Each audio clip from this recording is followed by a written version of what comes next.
জুলাই সনদ ও ঘোষণাপত্র দ্রুত বাস্তবায়নে সরকারকে পদক্ষেপ নেওয়ার আহ্বান জানিয়েছেন জামায়াতের সেক্রেটারি জেনারেল অধ্যাপক মিয়া গোলাম পরোয়ার।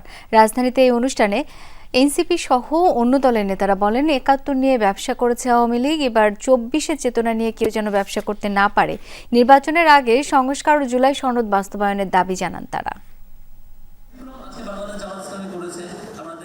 জাতীয় প্রেস ক্লাবে জুলাই ২৪-এর গণ অভ্যুত্থান প্রত্যাশা, প্রাপ্তি ও করণীয় শীর্ষক জাতীয় সেমিনারের আয়োজন করে জামাতে ইসলামী। এতে যোগ দেন ফ্যাসিবাদ বিরোধী সমমনা দলের নেতারা। অনুষ্ঠানে জুলাই শহীদদের তালিকা সম্বলিত ওয়েবসাইট দ্বিতীয় স্বাধীনতার শহীদ ও আহত যারা বইয়ের ইংরেজি, আরবি ও তুর্কি ভার্সন উদ্বোধন করা হয়।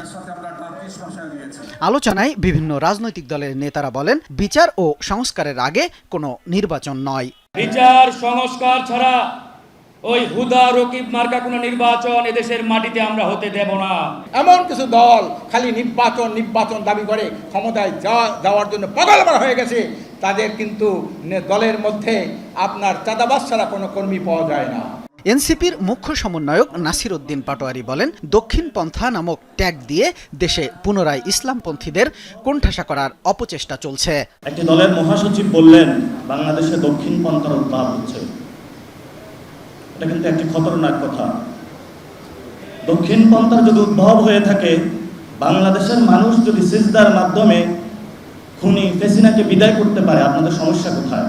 জামাতের সেক্রেটারি জেনারেল মিয়া গোলাম পরোয়ার বলেন, প্রশাসনের ঘাপটি মেরে থাকা ফ্যাসিস্টের দোসররা বিশৃঙ্খলা সৃষ্টির চেষ্টা করে যাচ্ছে, তাদের আইনের আওতায় আনার দাবি করেন তিনি। জুলাই হত্যাকাণ্ডের বিচার যথাযথভাবে সম্পন্ন করতে হবে। এই বিচার যদি যথাযথভাবে সম্পন্ন না হয়, তবে ভবিষ্যতে স্বৈরতান্ত্রিক মন মানসিকতার পুনরুত্থান হওয়ার উৎসাহ পাবে। প্রশাসন ও রাষ্ট্রযন্ত্রের অভ্যন্তরে ঘাপটি মেরে থাকা ফ্যাসিবাদীদের দোষরদের শনাক্ত করে আইনের আওতায় আনতে হবে।